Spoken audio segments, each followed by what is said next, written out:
Chers compatriotes, nous ne laisserons pas cette tentative de manipulation aboutir.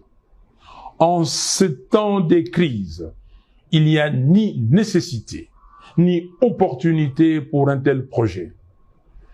Ce que le peuple congolais attend, ce ne sont pas des modifications constitutionnelles opportunistes et intempestives, mais des actions concrètes et courageuses pour relever les défis cruciaux auxquels notre pays est confronté.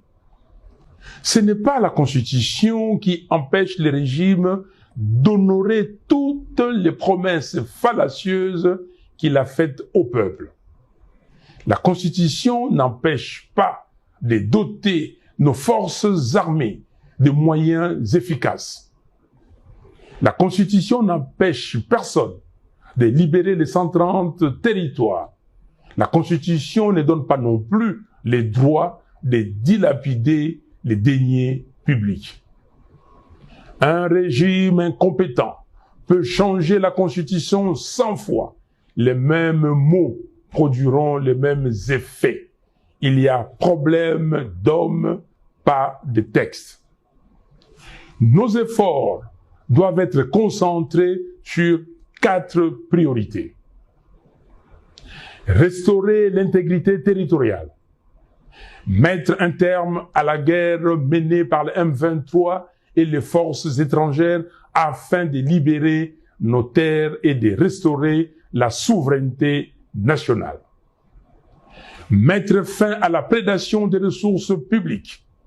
Réduire les trains de vie excessifs des institutions et mobiliser les fonds nécessaires pour renforcer notre armée, financer des infrastructures essentielles et améliorer les conditions de vie des Congolais.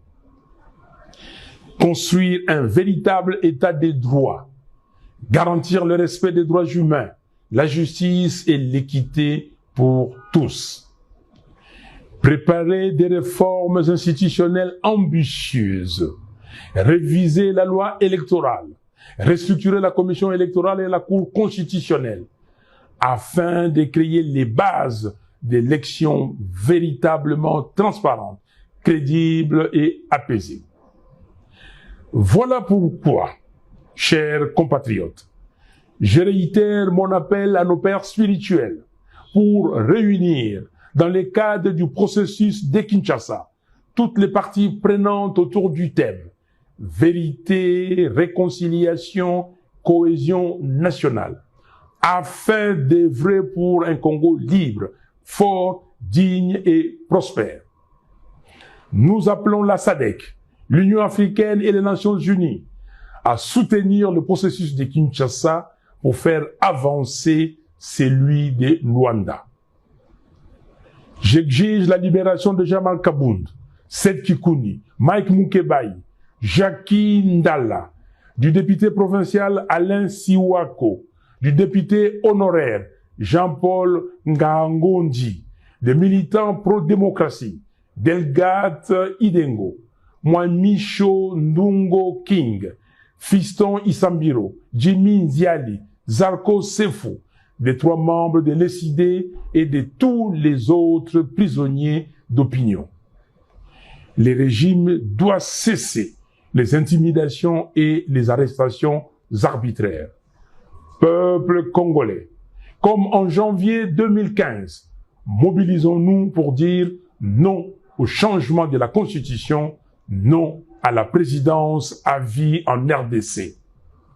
Je demande instamment à M. Félix Tshisekedi de cesser le mensonge, la manipulation et la démagogie.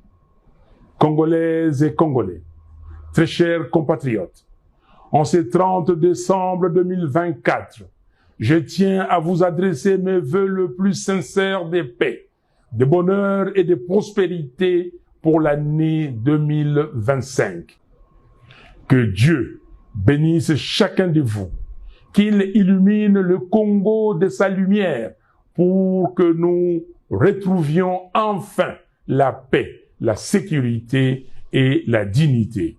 Soyons unis et déterminés pour relever notre pays. Que Dieu bénisse la République démocratique du Congo et son vaillant peuple. Je vous remercie.